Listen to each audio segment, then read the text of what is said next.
Hey everyone, it's Sam, and welcome back to the 911 Nonsense podcast. To stay in the loop, learn about upcoming guests, and join in the conversations with the Noon community, follow us on Facebook, Instagram, and Twitter. And hey, if you like what you hear in this episode, don't forget to like, subscribe, and share. Your support means the world to us. On this episode of Noon, meet Anthony, better known as Badge 502, who shares his journey as an EMT, 911 dispatcher, and content creator. From handling high-stress emergency calls to turning a hobby into a thriving platform, he's found a way to merge his passion for EMS and digital storytelling.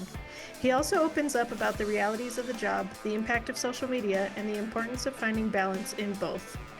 Let's get started. Hey guys, are you looking for a top-notch first aid kit? Look no further than Jump Medic. Owned by a seasoned paramedic with over a decade of EMS experience, their kits are user-friendly and packed with essential supplies. From the most popular Pro Gen 2 to the compact hardshell kit, they've got you covered. You can even customize your own kit with the Build-A-Bag option. Enter the code NOON10, N-O-O-N, the number 10, and enjoy 10% off your order. Free U.S. shipping, and everything is HSA FSA approved.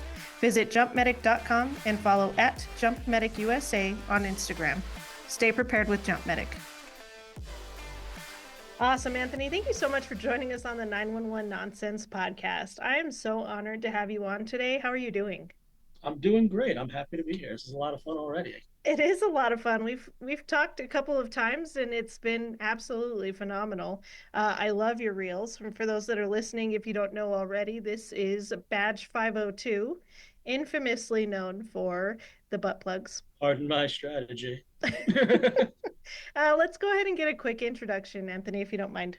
Not at all. So my name's Anthony, content creator Badge 502 across most platforms, except on Instagram where it's EMT Badge 502 because somebody thought it was a good idea to take my username before I had it, which is highly inconvenient. Those bastards.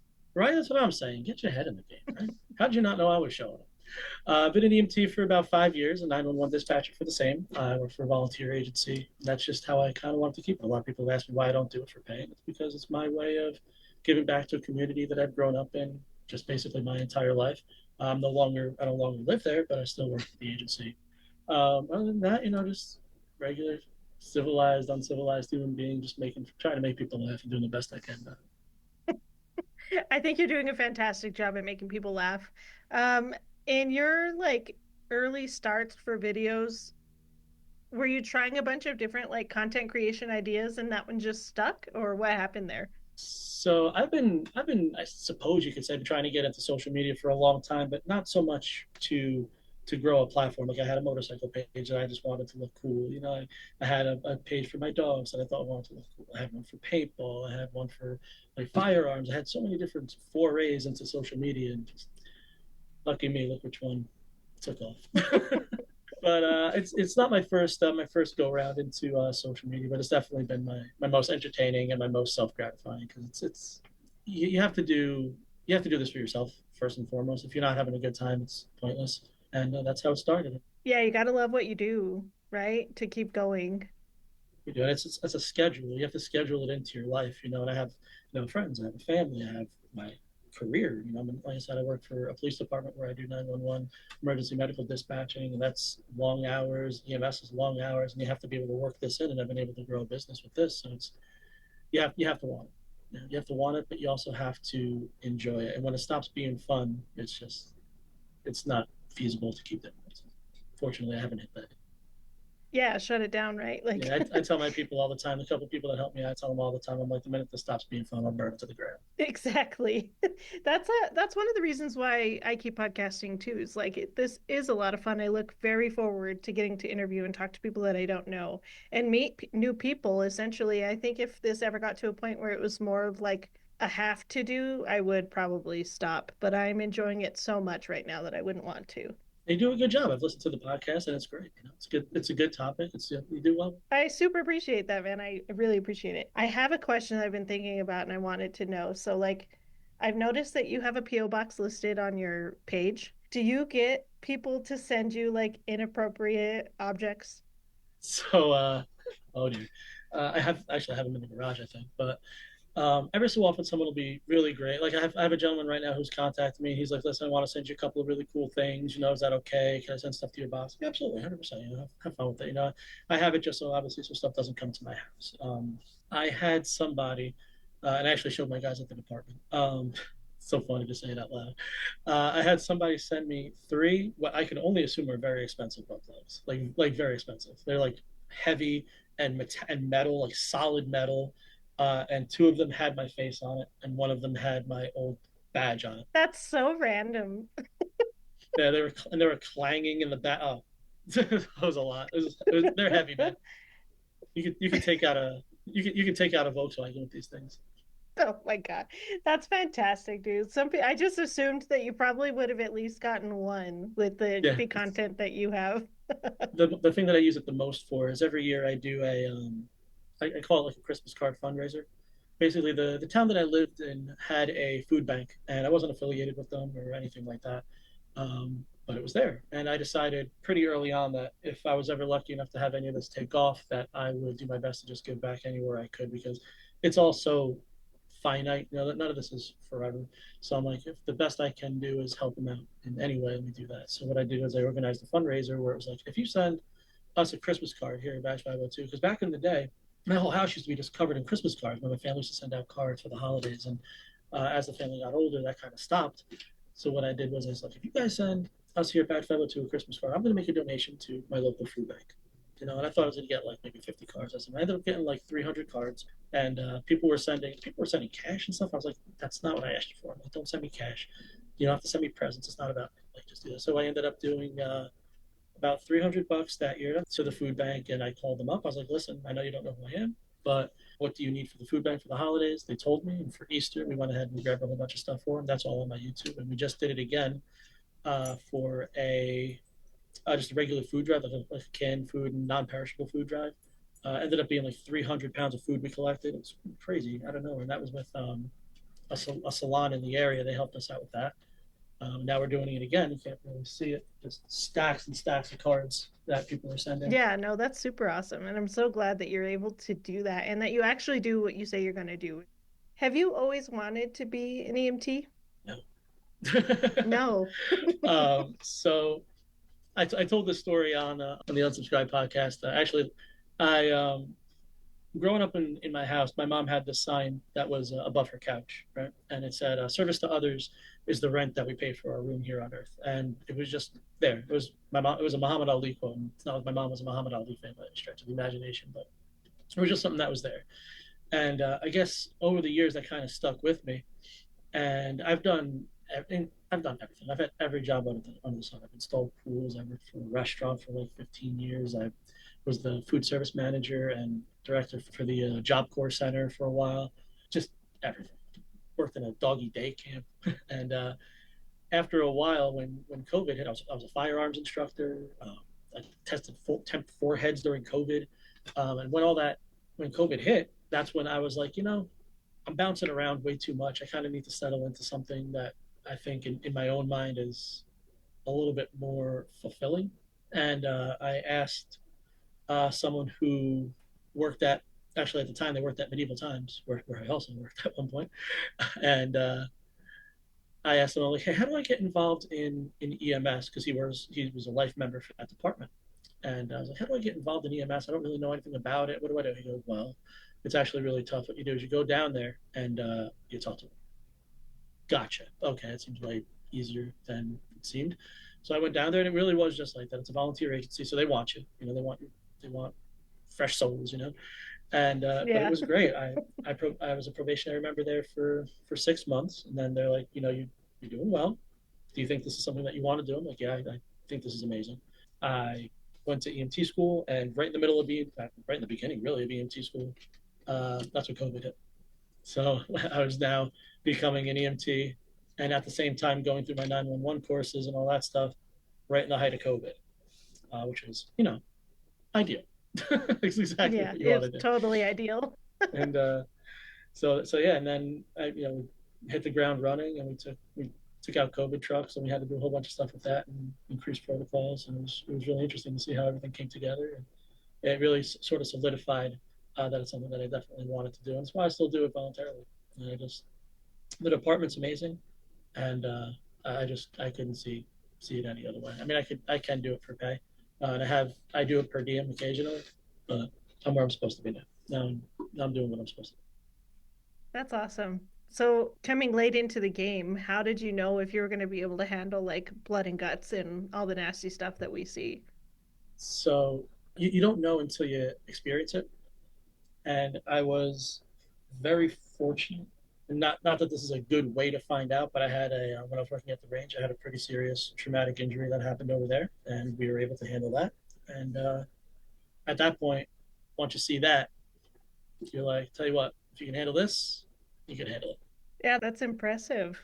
Especially at a range because you know it's going to be a GSW involved incident. So that's, Self-inflicted, oh yeah, that's no good. yeah. Self-inflicted, premeditated, and he survived. He survived. Was it a temple or through the mouth? It was under the chin, and what he did is at the last second he looked up, and instead of it going straight through up here, it went out the top of his mouth, and obviously that's it's not good, right? But in the rock paper scissors of bad to worst case scenarios, this was on the better side, and he was able to survive it. I took the ride. Me and there was another EMT. We took the ride to the hospital to one of the greatest trauma centers probably in the country, and we got him over there, and it was a ride. Holy smokes, dude. Yeah, that's trial by fire. Literally, right? You hear stories of people doing that. I mean, we've had incidents. We have indoor shooting ranges here, and we've had accidental shootings that we've had to go pick up, but nothing like that. That's crazy. That was nuts. And there's a bunch of protocols at that range too, because if you this was a rented firearm and you can't rent by yourself, there's a bunch of stuff that's in place to prevent things like this from happening. And he was with someone. He was acting wonderful. It was perfectly fine. And That's crazy. My dad took me and put me through a concealed carry slash gun safety class when I was 18. And you can't get a concealed carry right until you're 21, but he decided to do that as a gun safety for me so that I could start competition shooting. And there was a lady that was standing next to me that was very nervous, and she had a little six shooter. She actually squeezed the trigger as she was pointing down and missed my foot by about 2 inches. Oh, my dad was pissed, and he's a cop, so of course he's like even more mad. get out of the ground. Yeah. Yeah, he wasn't very happy with that. I can't even imagine. That's a surefire way to ruin your weekend, man. I like my toes. Seriously, I need all 10, okay? This is non-negotiable. Yeah, dude. Oh man. Um, we talked a little bit previously, and you had mentioned that there is a line of Alzheimer's in your family. Is that correct? So the person who raised me, the person I call my mom, is a dementia patient. She's bedridden now. She's has been for the past 2 years. We take care of her. I have a live-in aide. I'm very lucky to have a live-in aide who's here 24 hours, and I could not do it without her. Um, but yeah, so my mom's been um, fully bedridden for about 2 years. And, we get her out of the chair, we get her outside and all that, but it's not on her own of her own volition and her own drive to do that. So we put her in the wheelchair and we take her out. So that's yeah. I don't know that there's a line of it because I don't think anybody else on that side of the family had. Sure, I don't think they did. Um, but that's she's luck of the draw. Yeah, no, unfortunately, that's how it happens. But how are you battling that compassion fatigue? So compassion fatigue is interesting, isn't it? Because you pour from your cup so much, and people always tell you can't pour from an empty cup. But I'm very in the community that I've been able to grow and cultivate here, as well as my family and my friends. I'm incredibly blessed to have people who are just overwhelmingly supportive. I don't put too much about that onto socials. I do more mental health as far as people with different mental health conditions or depression or anxiety and things like that. Um, But with the community that I've been able to cultivate, they're very understanding and they're very supportive, and along with my family. So my cup seldom runneth empty, which I'm very lucky. Do you have coping strategies that at least help keep that cup full for you in your off time? Oh, absolutely. I punch holes in walls. Oh, yeah. um, so I've always been fairly active. I like to go hiking and run and go to the gym, and that just helps burn off any of that pent up energy, that like excessive energy. But I like to wake up slow.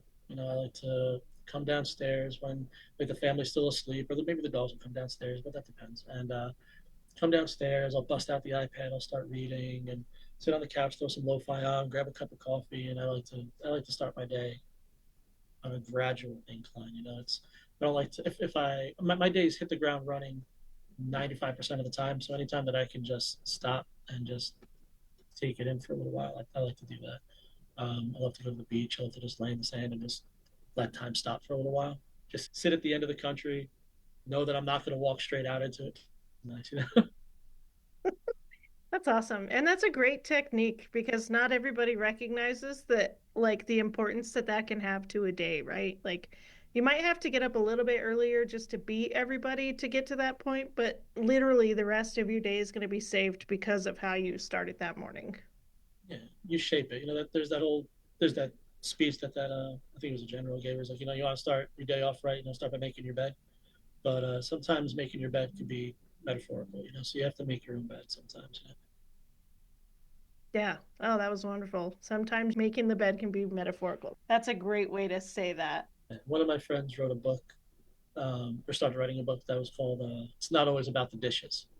That was her phrase. It's not always about the dishes. And she talked about how at the end of the day there was always a sink full of dishes, and she made sure to wash the dishes at night. And she never really thought about it. And then at the end of the day, she realized, it wasn't actually about the dishes. It was about what it represented for the end of her day and things like that. And it's true. However you choose to bookend your day can have huge effects on how you start and end your day. Yes, that is a huge push right now that I've seen where they're telling firefighters, EMTs to, at the end of your day, start that process. As soon as you leave your shift, whether it's in the car, on a bicycle, like however you're headed home, do this same process. Listen to the music that helps you like start to shift away from being off of shift, if that makes sense. Absolutely. Don't sit there and listen to like the Garden State soundtrack and cry in your pillow. Don't do that. Don't go do that. Unless it helps. just so cathartic, just sobbing. Yeah, some people need that. Honestly, dude, TikTok, like, you know how people say that they have built their page brick by brick? Like, my videos go from like cracking up to the saddest thing to the most wholesome thing you've ever seen. And it's just this repeating timeline of events throughout and I don't watch TikTok very often. I usually do it when I'm at work, but Your timeline is just happy stuff, sad stuff, and then like clapping otters. yes, basically that is it. That's essentially my whole life right now. Clapping otters. I love that. Clapping otters and that one seal, or like Ed the Seal or whatever it is, that just freaking wanders around and messes with the citizens of the town. Like it's just like Yes. all the random stuff. Oh, oh man. You want to know something sad? I think they had to put Mm-hmm. him down. Oh God! Either All the right. seal. I think they said he was getting too comfortable coming up to public, which was dangerous for both, the species and for people. So I think if it's the same one I'm thinking of, I'm pretty sure they did. Oh They had to put God! him to sleep. Yeah, it's messed up, man. It's messed up. I'm gonna have to start my ritual early tonight. I know, dude. Dang it. Um, so in the 5 years that you've been volunteering and now you've been also dispatching, has there been a time where you have almost wanted to quit or have had something just not sit right with you? So I mean, we all have our calls, right? Everybody gets that call, and it's like you're slamming fists on the table and knocking stuff over, and you're like, I can't believe this happened, or this is so awful. I've been very blessed to not have too many line in the sand type moments, if you will.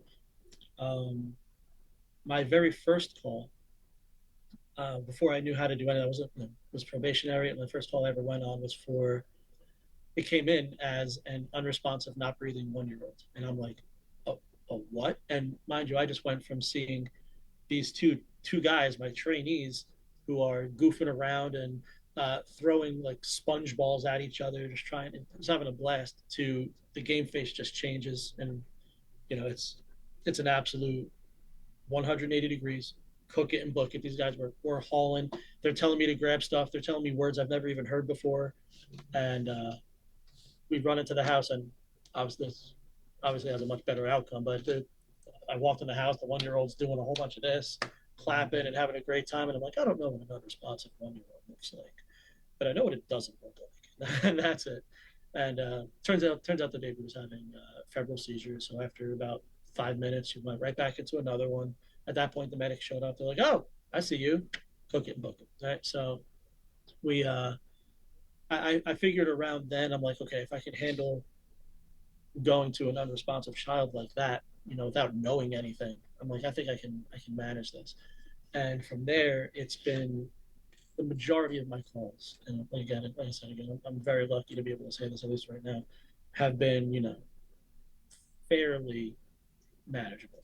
Um, there's a couple that that get to you. And you just have to go through your coping and understand why you do this, and you know do the right thing by yourself. And if that ever came to the point where it was like I cannot physically do this, I'd bow out. I would bow out because you're the only you that you have. That's a huge thing that I say all the time. You're the only you that you have, and you have to take care of yourself.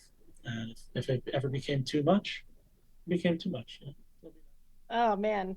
Yeah, that's scary, especially for like the very first call and to see the way that your partners changed. That's very like observant of you to notice that. One of the things that I've struggled with when teaching is that I have that kind of same mode where I'm like laid back, chill, laughing, joking, and going on to calls, most of the time any calls, because I feel like I take my job very seriously. It doesn't matter what we're going on. I change into it's go time.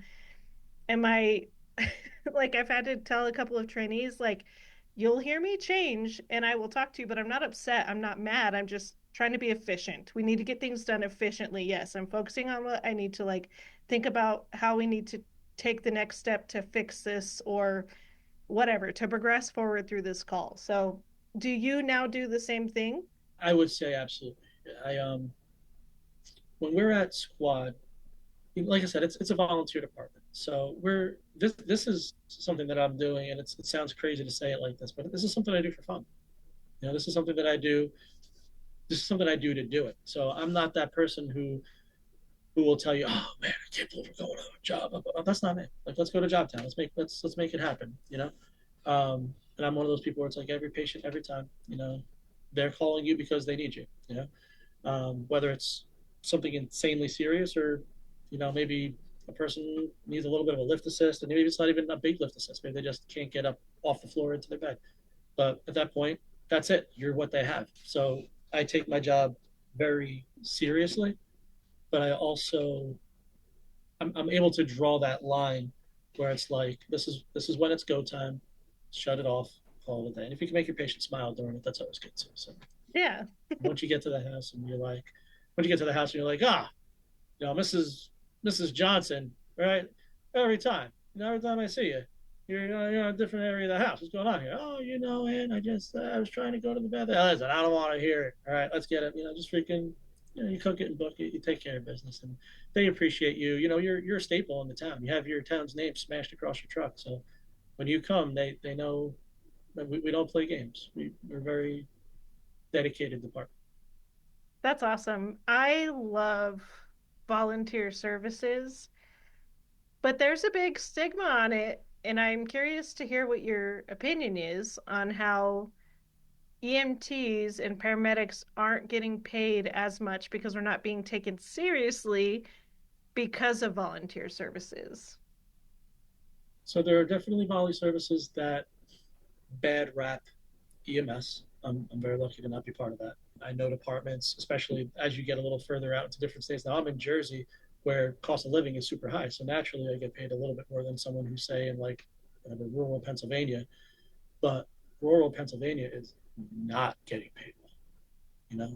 There's people I know that work out there, and it is not sufficient for the work that they do. Some of that can have to do with the fact that there's volunteer agencies out there. Some of it could not. Volunteer agencies are an amazing way to get into EMS.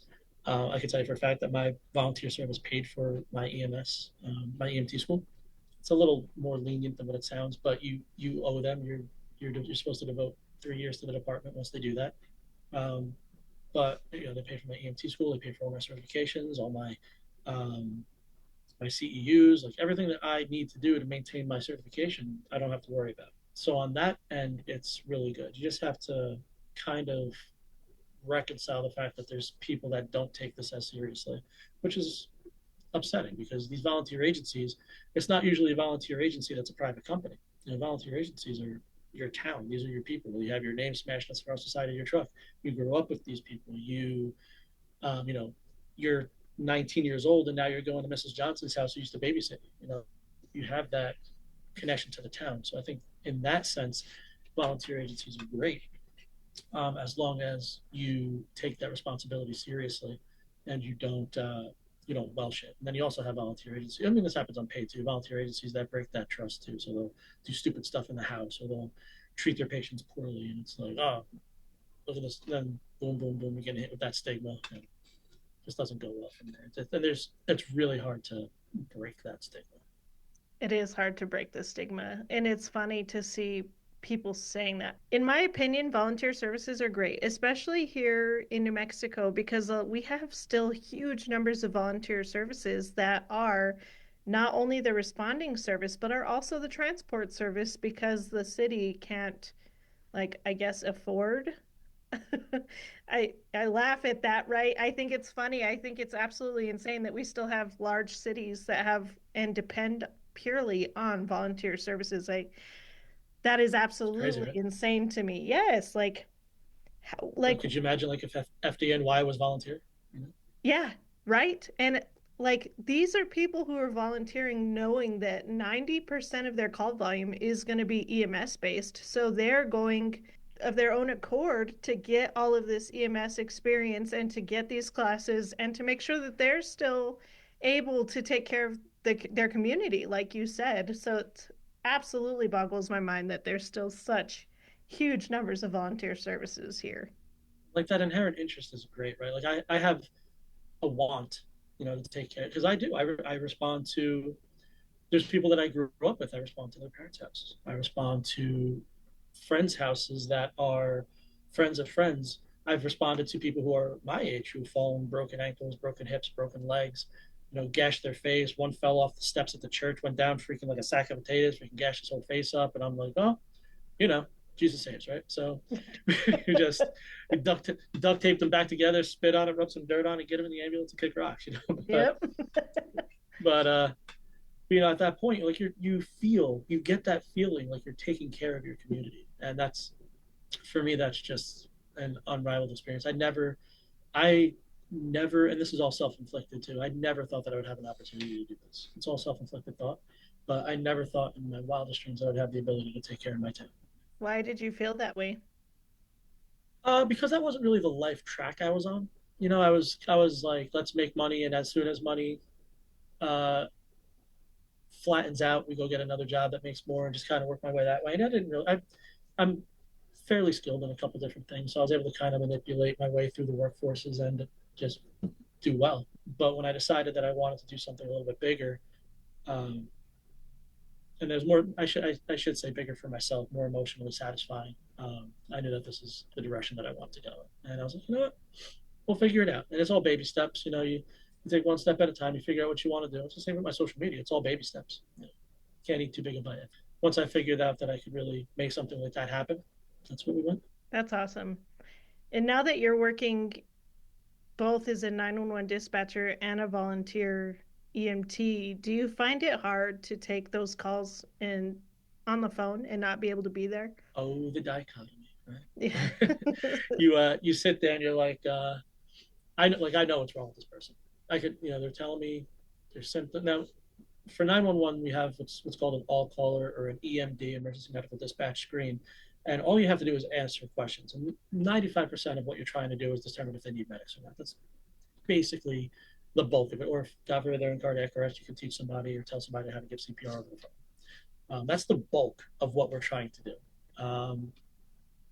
And when I start asking questions, and I'm like, okay, well, what's wrong with mom? Like, well, she was talking to me, and then all of a sudden she stopped talking, and she wasn't really talking so clearly. I was like, you Yeah. know, and I'm glued to this screen, but I'll start asking my questions. I'm like, okay, um, does she have any history? Like, does she have a history of stroke? Does she have a history of seizures? Does she have a history of silent seizures? None of that's in the all caller, but that stuff because of my burden of knowledge, if you will, that I'm able to kind of decipher that. Now, none of that matters in the grand scheme of things because my determination is, do I need medics? Now, if someone says that they were talking and they just straight up stop talking, they could just be ignorant, you know.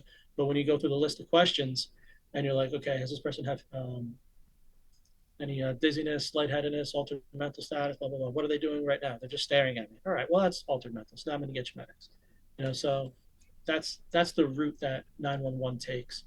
But for me, I'm like, I know what's wrong with them. Let's just go get them. Send the world. Go get them. I'll send my officers down there. Yeah, just send the world. Just go get them. I know what's going on. So yeah, like there's definitely times where you want to be in the field. You always want to be in the field. As a 911 dispatcher, I'm like, man, I should be in the field with my guys. Um, but you kind of reconcile. Everybody has a job. Your job at that point is to be the communicado between everybody and the organization and the knowledge. Because if I'm sending my officer someplace, I want every bit of information that I can get out of this person because my job is to make sure that these guys are coming back. So I want every last bit of information. I want to know if they're going to like a domestic. I want to know who's involved, where they are in the house, what each of them is wearing. Are there weapons in the house? Are there pets in the house? Are there angry pets in the house? Is there a mom who's going to smack me in the face? I want to know everything that is in that house. Um, did they drive there? What kind of car did they drive? Are there other people? Did he call anybody? I want all the information. That I'm pooling all that information to be able to give it pertinently to my guys. And the same on the EMS side. That's just a sentence. EMS one, headquarters EMS one, take in 123 Sesame Street for the altered mental status. Time now 1313. That's easy. Do you feel like it benefits you for both sides to be an EMT and also a dispatcher, and then a dispatcher to also be an EMT? 100% highly recommend it. With being in EMS, it makes my 911 job exponentially easier. Um, I know the questions that I want to ask before I read the screen. I know I tend to know for the most part what's going on. If a person tells me they're having chest pain, I'm like, okay, I'll ask them, where's the chest pain? That's not in the cards. Um, like where's it located now? Is it moving? Is it doing all this stuff? But then you're like, did you do any strenuous activity? Yeah, I was lifting rocks all day. Oh, okay. Does it hurt your back too? Sides? Yeah, my side hurts too. Oh, did you pull a muscle, bro? What the heck? Like, it's like there's questions that I want to ask, and at least I have the ability to do that and kind of pool information. Like, all right, taking the 55-year-old male complaining of chest pain, just be advised, was guard me for 19 hours today. Drank 3 glasses of water all day. Do you feel like that ever would set you up for like failure, maybe? Or do you ever get in trouble for going off script? No, because I don't go. I ask the questions that I'm supposed to. I just add some into it for just pertinent knowledge. And then at the end of it, there's the what's the actual name of it? They call it the pre-arrival instructions, and it's always pretty much the same. Nothing to eat or drink. Stay in the position of comfort that you're in. If you have any medications, and it's gather them up, or if you have them on paper, even better. You can just take it. EMS is going to want to see that. If anything changes, call me back. Gotcha. So I don't deviate from the script, but I do add to it sometimes, and that just helps me get a little bit further information. That's awesome. And do you feel like there's a huge disconnect between the people that are writing the questions for these specific patients versus like EMTs? Like, if you could change the script Would you change the script? So they basically have it set up where you're asking questions from out here, like the wide spectrum of what's going on. And then little by little, your questions narrow it in. I tend to just narrow it in a little bit further. Um, so the script doesn't necessarily have to be changed or anything like that, but you could if you have a little bit further knowledge, you can get a better answer. You know, so you don't really have to change it or modify it. It just does help if you have a little bit of extra, because at the end of the day, you really are just going to find out the medics. You know, so like as soon as someone says chest pain, as soon as someone says difficulty breathing, as soon as someone says altered mental status, as soon as someone says, you know, traumatic injury, you know, bilateral femur fracture, I'm sending you. Just, and you're not, the worst case scenario, if you send them, it's better to have them and not need them than need them and not have them. But if you don't send them, you know, if you don't send them, that's a whole other story, you know. So, you Yeah, know, for sure. you know, push comes to shove, send them out. They can get canceled. I can cancel them as fast as I call them. So. And growing up in EMS, I say growing up, I've been doing it for, 20 years now. And there's always been like an EMT dispatcher kind of competition, anger type thing. Do you ever get lip or any any problems from the guys that you're dispatching out? So we don't get it too bad. Um, we tend to get that annoyance when if I'll be like, all right, you know, we're back in, you know, hold us out for decon or hold us out for fueling or something like that, you know, clear but not available type of deal, and they send us anyway. I'm like, my guy, I literally have a nozzle in a gas tank. Like, what are we doing? Did you just the entire conversation that we had? It was just me talking. I said it all by myself. Like, we are not available. Well, you're going. All right, cool. Empty tank. That's cool. Let's do this. But we like I said, now the towns that I work in are fairly small communities. Um, so we're all very well personable with each other. And it just so happens that my captain, my EMS captain for years, was a dispatcher in the town that I'm an EMT in. Um, two of the others, three of the others actually, are also or were also EMT. Some are life members from my department. So we're very well mixed. Um, as far as the police department go, I am one of two. I'm one of. I'm the only dispatcher that's an EMT. There's one other officer that's an EMT, and there's one other officer that was an EMT for a long time who's going to go for. He's probably going to go for his research just to have it. But as far as the department that I'm an EMT on, my dispatch tends to be pretty good because most of them have done the job and they know it's going. Lucky for them. So I want to have to get squirrely with them, give them the old haymaker. Hey, maker. So what are your goals for the next, 5 to 10 years? Where do you want to be at? Oh, I'd love to take a nap. That would be so good. I know you are a super busy guy. You work, I will say though, looking from the outside in, it is also self-inflicted for you. Oh, it's 100%. I am my own. I'm 100% my own worst enemy, without question. Um, I'm like the. You ever read Animal Farm? I always tell people that I'm like the horse from Animal Farm. Like I have merch in my store that just says never period, effing period, stop period, and that's my mentality. I I believe in staying goal focused. I believe in staying goal oriented. I have every year I write a list of accomplishments that I want. Then every year I write a list of accomplishments that I've completed, and it's a really cool feeling to be able to look back and be like, oh, this year I did all. I don't feel like, oh man, I really didn't do anything this year. Huh? I didn't do any. Look at your list. It's like, holy crap, I have 5 pages of really cool things that I was able to knock out. That's really cool that you keep that list. Do you do any like journaling or anything like that? I'm an aggressive journalist. Yeah. I'm a studier and a practitioner of the Stoic arts. Um, and so every night I read my Stoic journal and I do my Stoic journaling. But to give you an idea what that whole thing looks like, where is my so this is what my accomplishment list looked like this year. And I know you won't be able to really see all this, but like it's just stuff after stuff after Oh, stuff. wow, dude. Yeah, There's just that's a lot. and it's everything from last year I reformulated my business to I became a drone operator, so I'm a Part 107 commercial drone operator, um, to creating the drone business, the DBA for the drone business. What do you want to do with your drones? Do you want to do it like for film or? So I do want to do not maybe not for film per se, but I definitely use some of my footage in my short form and more so in my long form content. And it's just really fun to be able to put your own, like, know what you want and go shoot it rather than Yeah. finding like stock footage or something like that. But yeah, I've done real estate with it. I've done B-roll footage for people. It's just a lot of fun to be able to do that. The problem is you can't do it for profit. You can't put a drone in the air, at least in the United States. You can't put a drone in the air on purpose, knowing that you're going to do it for money and not have your Part 107. That's illegal. Yeah, the FAA doesn't like that. Now, if I happen to put my drone in the air and I don't have a Part 107 and I'm a commercial and I'm a what they call a recreational flyer and I catch a volcano eruption, I can sell that because my intention wasn't to sell that. My intention wasn't to do it for profit. I just happened to catch it. That's that's the government.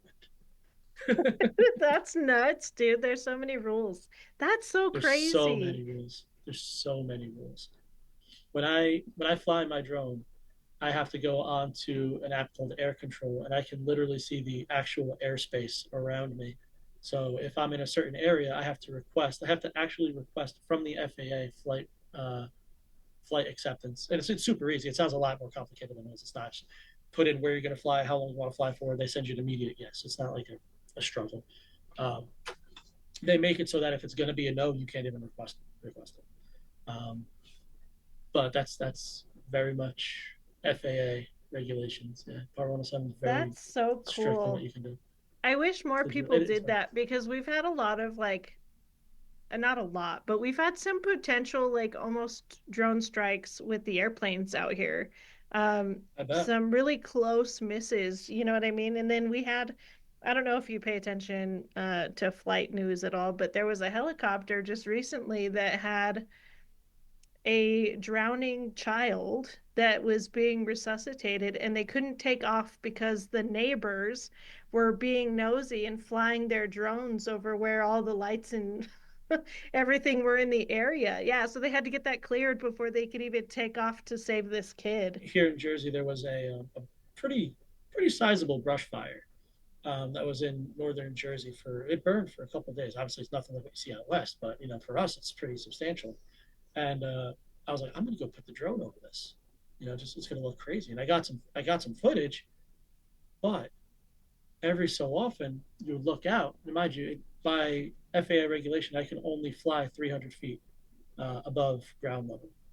All right, so if I'm standing 250 feet above sea level, I can fly 300 feet above that. But I would put this drone up, and I'm 300 feet above sea level, and I'll see a helicopter come by, and I'm like, that's way higher than 300 feet, but I'm not going to mess with that. I'm just going to pull it down. It's just not worth it. And they see you because you have beacons on your controller, and you have beacons on your drone, so they know where you are and they know where your drone is. It's a chunky controller, and inside there's a remote ID. There's a remote ID, and then the drone itself has a remote ID. So when you put it up, it just goes. And then there's some that don't have that, but you also are not able to do certain things without that. Like you physically can't do them or you legally can't do No, them. you legally can't do it. So you can, but not legally. Okay. Yeah, I mean you can drive a car with your feet too. It doesn't make it a good idea. Yeah. But like, and at the end of the day, like, is somebody gonna bother you? Probably not. Is the fine worth it? What do they say? Is the juice worth the squeeze, or is the squeeze worth the juice? Whatever. Probably not. Yeah. Um, if you're a roofer and you throw a drone up over somebody's house, are you gonna get jammed up? I don't know. Maybe, possibly. But I mean, it's gonna be up and down so fast. But still, you should do it the right way. I agree 100%. The problem is they're making drones super affordable, easy to get, and there's kids and adults that are getting access to these flying machines and just taking them out to see what they can do, you know? Mm-hmm. Absolutely. And then there was this whole thing I mean, I'm in Jersey. I'm sure you heard about all the drones that were buzzing around New Jersey that nobody knew what was going on, even though they The absolutely knew what was UFO going on. drones, those ones. Yeah, they're like, this is China, this is Russia, this is the Soviets, this is all this crazy stuff. No, bro. You think that if they thought that for real, you would have put those things on the ground. Do you think you don't? They're not running on nuclear power. Like you're gonna be able to find where it goes. Like it's not magic. It's not. It was so dumb. The whole thing was so dumb. I agree. There were so many scams, right? And then people were copycatting. So there were more and more different style looking lights, which was just confusing more people. And like on your drone, you have to have if you're gonna fly at night, you have to right? Have a little beacon on top that flashes and all that stuff. And one side of your drone is supposed to be red, and the other side's supposed to be green. So anything that's oncoming, you know that it's if the red is on the right, it's coming back towards you. There's a whole bunch of things that you know about. Like people will cover them up. That's great. Now you don't know where your drone is. Fantastic. That makes me happy. Yeah. I hope it doesn't get lost. Like if freaking I can see it on my controller, but I can't see it when it's directly over my face. So yeah, whatever. Yeah.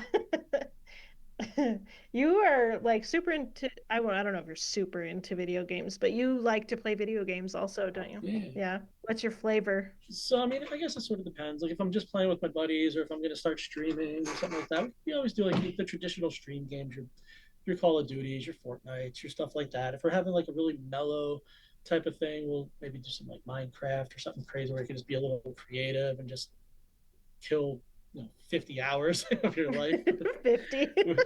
with zero actual benefit to it.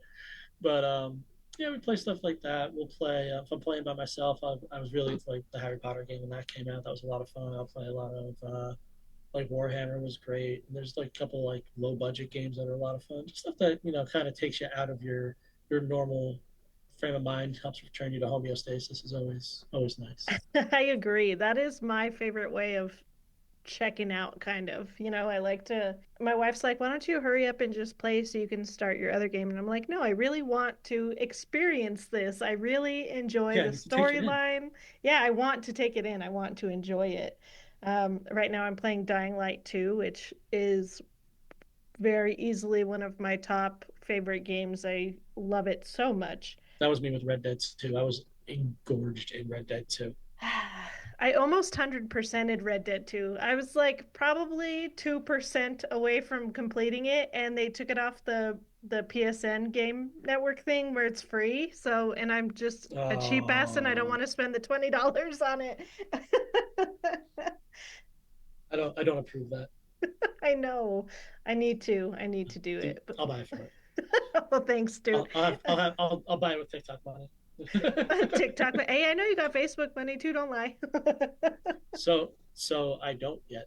I still haven't gotten anything from what we were talking about that day. I still haven't gotten a dime.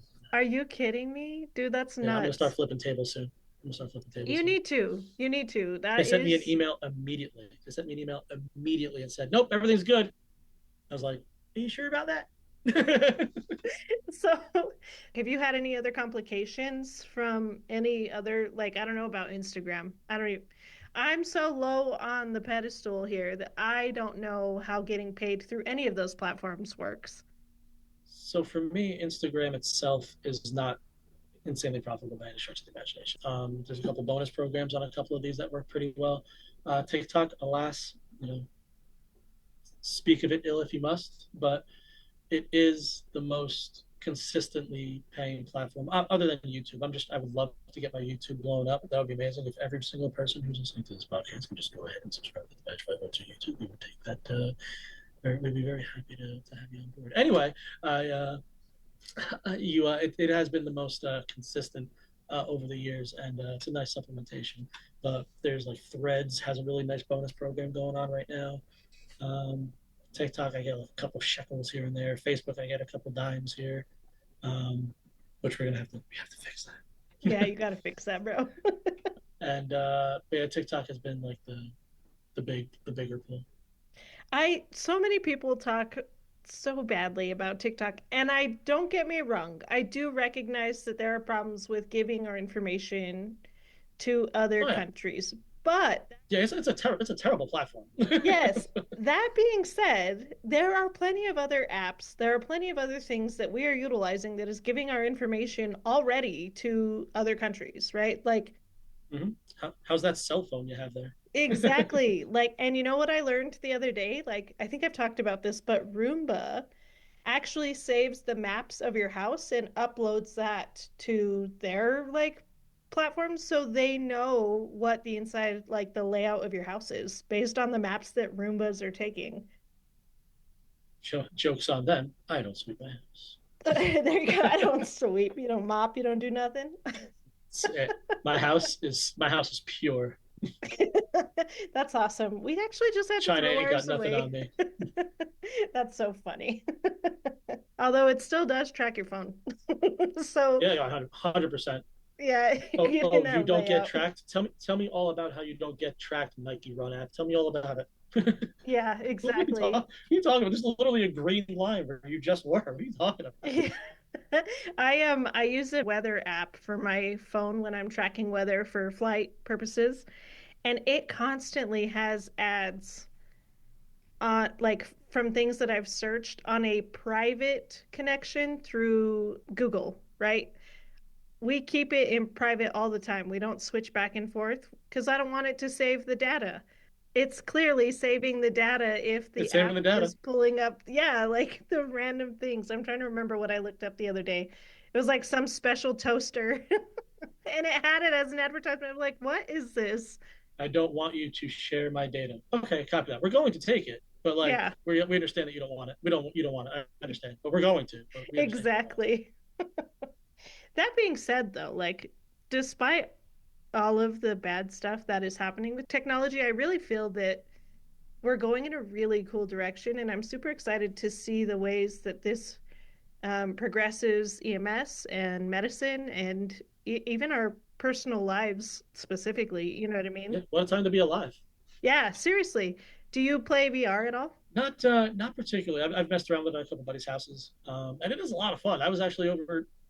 You mentioned Best Buy earlier when we were talking about where I buy most of my tech, and they always have like a Quest 3 set up over there, and I was like, ha, stupid Quest 3. Who's gonna use this stupid thing?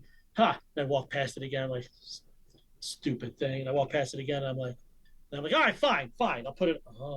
Oh, this is nice. Dude, the Quest 3 is so cool. Like, I'm such a strong advocate for that kind of gaming also. And I'm one of the people who does get motion sick sometimes. Once you figure out how to prevent it, you are solid because there's a lot of techniques that you can do to prevent it. And the games in it are so much fun. And then so we had the Quest 2 previously, we upgraded to the Quest 3 and Is it worth it? Because I'm in debate on whether I wanted to get the 2 or 3. get the 3. It's what the pancake lenses on it. I could nerd talk Quest 3 all day, dude. That's what I keep hearing about. I heard something about the two different type of lenses where there's like a focal point kind of in the middle, and then the new lens is like Yes. it's a different world. It's like a different experience. Phenomenal. And then you don't just get VR with the Quest 3, you also get AR integration as well. So the games, it's where you can see your whole room, right? And it puts thing like so the game would be where it puts zombies in your room. You're actually playing in your own house with zombies or whatever game you happen to be playing with. That sounds amazing. It's super sweet. I really want to try that like lightsaber game. Beat Saber, dude, it's amazing. I love Beat Saber. It's like whenever I put my headset on first, that's the first game I go to just to get a warm up. I'm like, yeah, this is gonna Just be to amazing. get a little loose. Yes. And it's cool because like those types of games, like it doesn't matter if you're good at it. Like you're not. I'm not gonna be the 1% of any of these types of games. No, definitely But not. like it's fun. It's just fun to be stupid. You're just standing there in your room. I can just imagine what I look like, just freaking Yes. bah bah bah bah bah bah. Yeah, dude, no, I love VR. It's so much fun. All right, bestbuy.com, crying Yeah. out loud. Let me know though for real, because I'll send you a referral code and then we both get money for games. Ooh, Yeah, dude. come on 911 nonsense where you get bonus stuff for your Quest 3. That's why I That's did. That's why right. I did it. Yeah. That's why we started talking about it. I knew it the whole It's time. kind I of played the affiliate long with con on you. this one. I know, I know. MetaQuest sponsor me. Not a sponsor yet. Yeah, exactly. Right. If you guys want to see me sponsored by Meta, go down, throw a 5-star rating, and hit that like button for me. It's super, super awesome of you guys. Hit the notification bell. Make sure you don't miss any of our super sweet content. That's right. Well, Anthony, I want to give you the opportunity to bring up anything that you feel that we haven't talked about. If there's anything you want to strongly talk about, I also want to give you the opportunity to shout yourself out and let us know where we can find you. Sure. Something that I've spoken a lot about. I think, and I know I've mentioned this with you, is that I'm the community chair for NAMI, New Jersey. I'm the mental health resource officer for my EMS department, not for my police department, but for my EMS department. Mental health is just so insanely important, and you definitely need to reconcile the fact that you have to take care of yourself. And I know a lot of times, especially in our profession, that gets a little difficult. And it's not for lack of effort, it's for lack of attention to yourself. You're so used to putting band-aids on other people that you don't put them on yourself. And that can be very detrimental. A huge advocate for men's mental health because men suffer in silence more than you ever will know.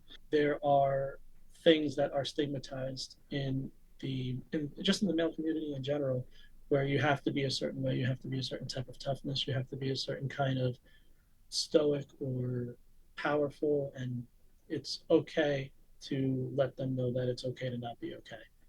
If you ever feel that you do not have the capability of handling something that you're going through, reach out for help. You can even reach out. I've had people reach out on my platform. There's thousands of platforms that you can reach out on, and it's important. It's important to take care of yourself because you have to put your oxygen mask on first, right? So make sure that you take care of yourselves.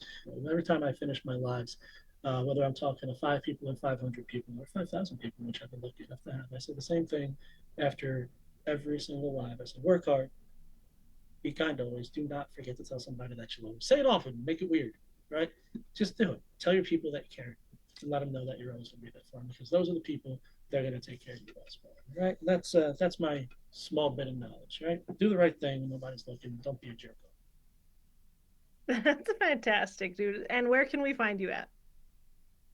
All my socials are Badge 502. You can find me mainly on TikTok, Instagram, YouTube. I'm on Threads if you're one of the 7 people that are on Threads.